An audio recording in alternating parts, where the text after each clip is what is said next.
Good morning, everyone, and welcome back to my channel. If you don't know already, my name is Amara, and today's video, what I want to do is a little quick book suggestion video, because shout out to my friend Camry for suggesting this idea. But I did just want to share with you guys a few books that I have recently read that have made an impact on my life, because I read books to change my perspective on things. And these books have been essential to not only my growth on my journey, but have completely changed my perspective on a day-to-day basis.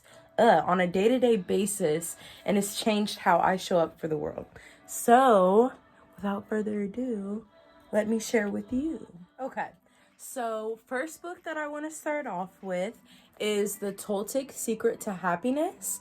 And it's by Dodd, and it says, create lasting change with the power of belief.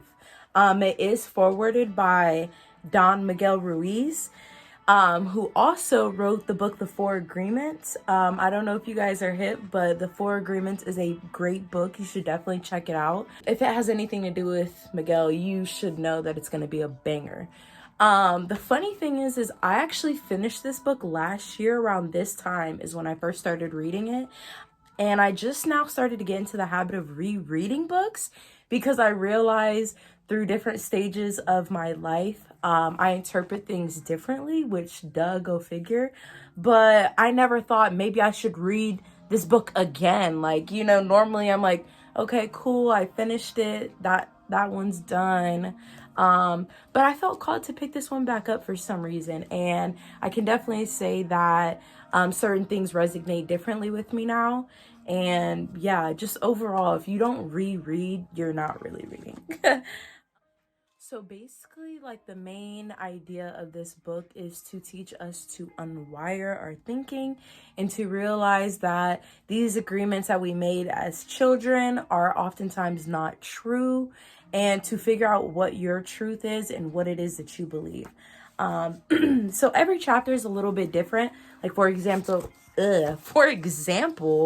chapter 3 is the island of what you know. The island of what you know is the result of what you've agreed to and where you have invested your faith. It is the container of me bounded by what you believe. So it talks heavily about, we may make these agreements unconsciously and not realize how much it affects us on a day-to-day basis. Like, for example, chapter 7 says the third step is love yourself without limits. Change as an act of self-love is a pledge to treat yourself with compassion rather than criticism, kindness rather than self-loathing, and extreme care rather than self-abuse. So yeah, like I said, I don't want to get too much into the book because I don't want to spoil anything. And if you guys feel like this book is calling you, I want you to read it and you let me know what you think about it. But yes, the Toltec Secret to Happiness is when you change what you believe, you change your story about yourself, and suddenly life becomes a beautiful dream. So beautiful. So please check this one out, guys. And again, in the comments below, let me know what you think. If you do read it or if you have read it, I would love to hear what you thought about it. Moving on to the next little hidden gem I want to share with you guys is 365 Ways to Attract Good Luck. And it is by Richard Webster. So basically what it talks about in the 365 Ways to Attract Good Luck is exactly that. It just talks about different ways throughout the day, small gestures that we can do to increase our luck. And I honestly keep this book in mind, and what I've learned from it, I keep it in mind every single day. Whenever I'm out and, just doing things, I'm like, how can I increase my luck? One thing that it talks about is, doing random acts of kindness, opening the door for a stranger. Like, you never know what that you know, what that impact could have on them, if that just made their day, if they were having a really horrible day.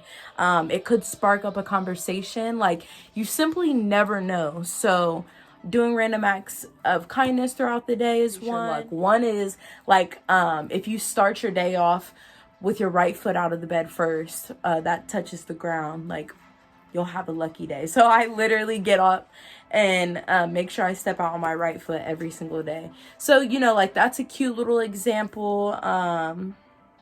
Let me flip through here real quick and just see what it says.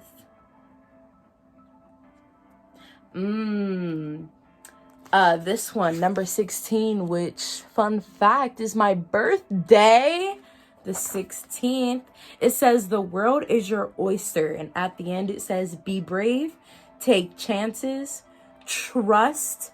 The world is truly your oyster. Like, the way it talks about life is just so beautiful. I love it. It says, number 13 is expect good things to happen. 14 is act as if you are lucky. But yeah, okay, I've been rambling way too much. This is a good book. Check it out. Okay, guys, the last book that I am going to share with you today is Outrageous Openness. And it says, Letting the Divine Take the Lead by Tosha Silver. This is her on the back, which is just so cute. Oh, yeah, I don't know why I'm trying to get over there.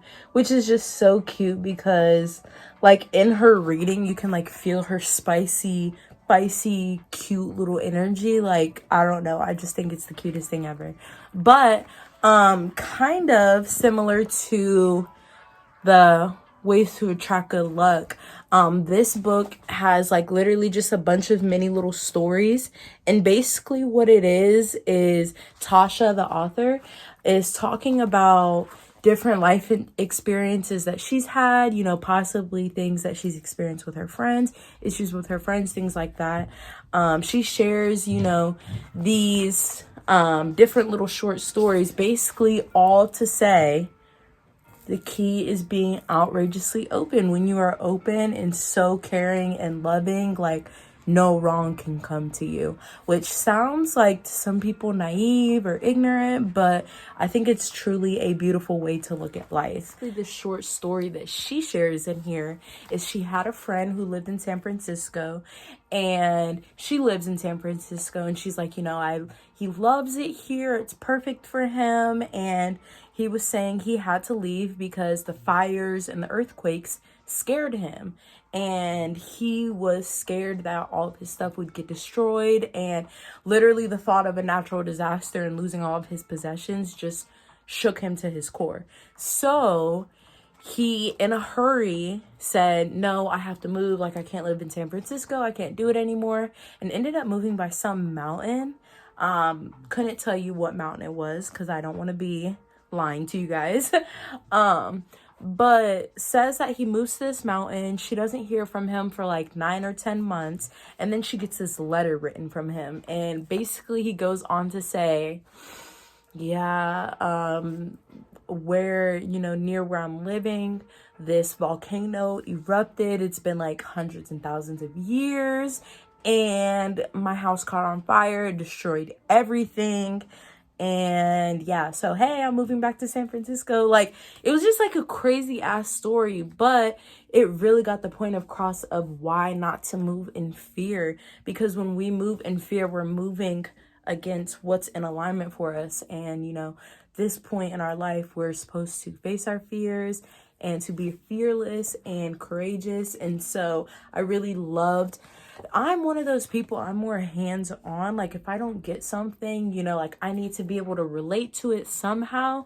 And I love in these books that, like, the way they get their point across is through these stories, because then it makes it so relatable. And it's like, oh my God, I can completely see that. Like, and I can see in my day-to-day life how I move in fear as well. And that's why I try not to move in fear. And I really sit down and ask myself, whenever I am having an internal conflict, I say, am I doing this out of fear? Like, are my reasonings for not doing this fear-based? And I think that is such a good question to always ask yourself, you know, just to check in if you really are being authentic or if you're just moving in fear.